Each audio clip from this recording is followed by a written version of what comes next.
Here comes the 1-2 pitch. Feldman punches it right side. Jocelyn left to Jalen left. And Pennsylvania wins the Mid-Atlantic Regional and is headed to Greenville. I'm Sean Myers of the Westmoreland Sports Network, joined by Tina Madison, the head coach of the West Point softball 12U team that has certainly opened a lot of eyes over the last several weeks, winning the Mid-Atlantic Regional most recently, securing their spot in the World Series of 12U. And certainly, Tina, this has to be an incredibly exciting time. You know firsthand what these girls are experiencing. You went through this as a player back in your day. But what has the excitement been for these young ladies, 12-year-olds, 13-year-olds, some, I believe, even 11 or 10-year-olds? This has to be kind of a bigger-than-life moment they're experiencing.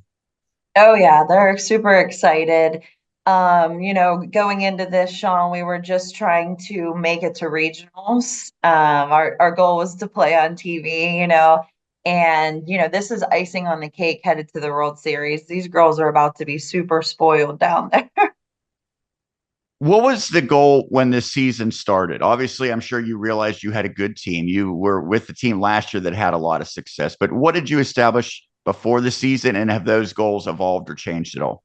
Yeah, originally our goal was to be the state champions again and to make it to regionals.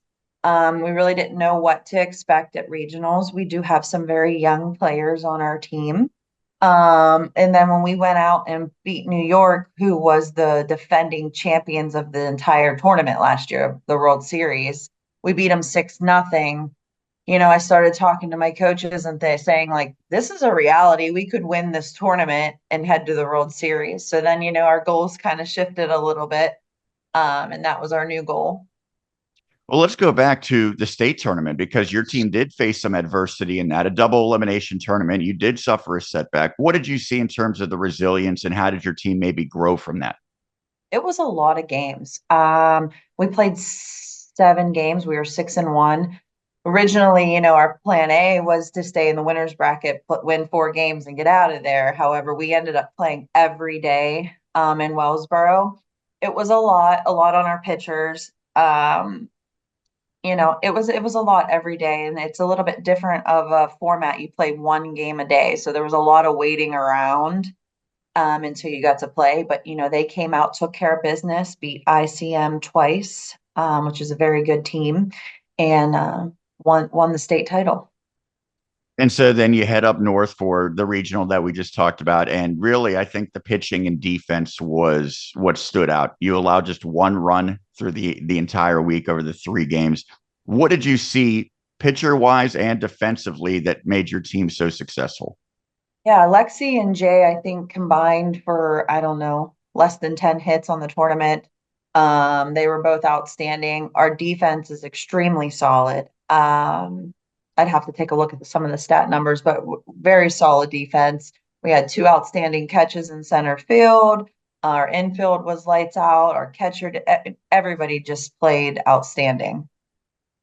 Now, I know that it was probably not quite as exciting when Westmoreland Sports Network covered some of your games, but the fact that you were on ESPN Plus the first couple, and then the actual ESPN that people all across the globe could be watching for your clinching game on Friday, was that excitement? Was that pressure? Was that nerves? What came with that? First for the girls, and then I'll get your perspective momentarily.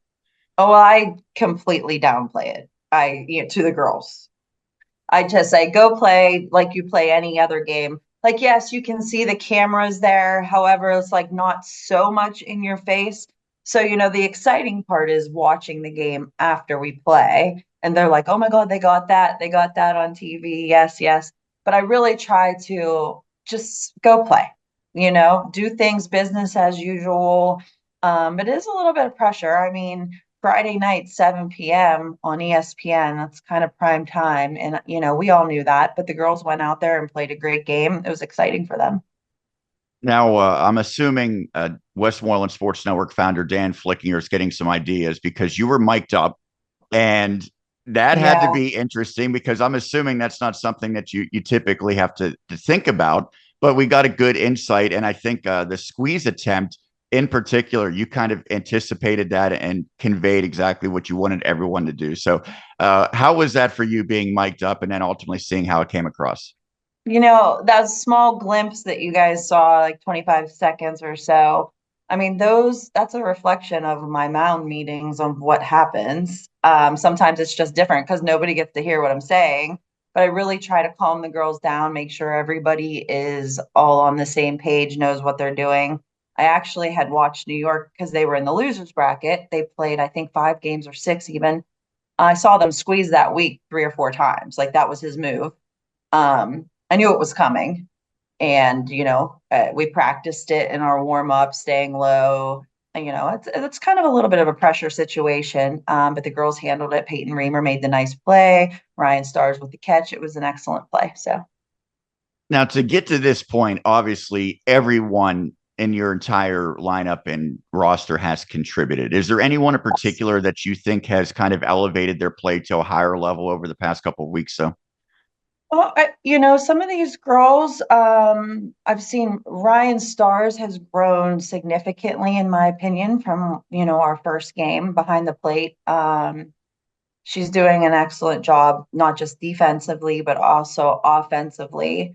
Um, everybody, Sean, there's really nobody that's not contributing. We even had our littlest player, sacrifice bunt and scored a run in that championship game. Mia Graft. Everybody has contributed. Mia kind of came across as like the star on the ESPN broadcast. I felt like, did Yeah. you get those vibes as well? She's a peanut. I mean, if you see her, it's funny. If you see a picture of her and Lexi together, it's kind of funny. But Mia's going into 5th grade. Most of these girls are going into 8th. So she's kind of our little sister, but she's doing a heck of a job, and she's a great teammate.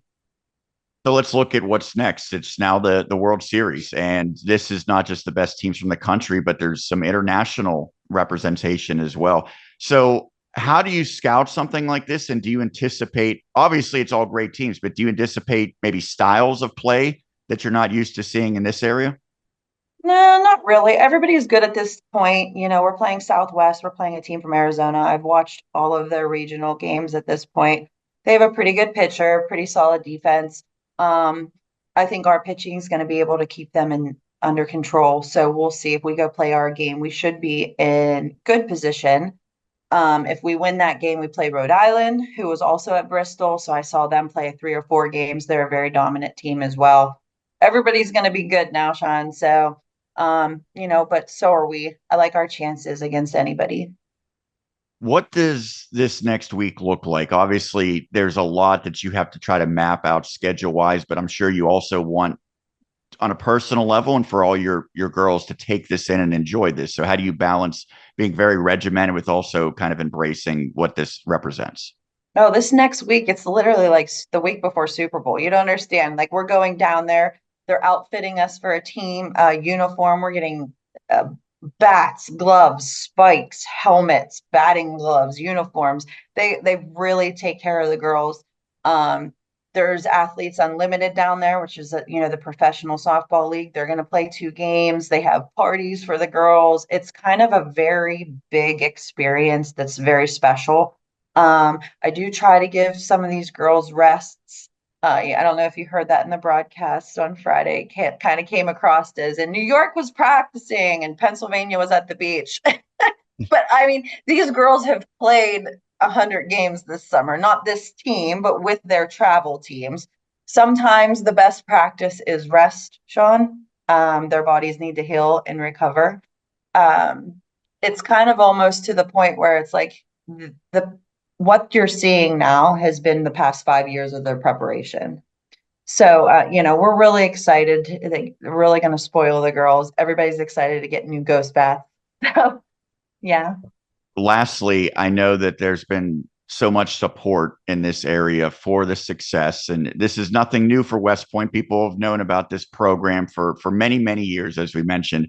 But the fact that it's always the community comes out for moments like this, and I know our old colleague Hannah Mears even mentioned it on the Pirates broadcast Yeah. recently. What is that like hearing and getting this support from all the people in the Greensburg area or in the Latrobe area? Or now, I guess you even extend out to Fox Chapel with the roster you have.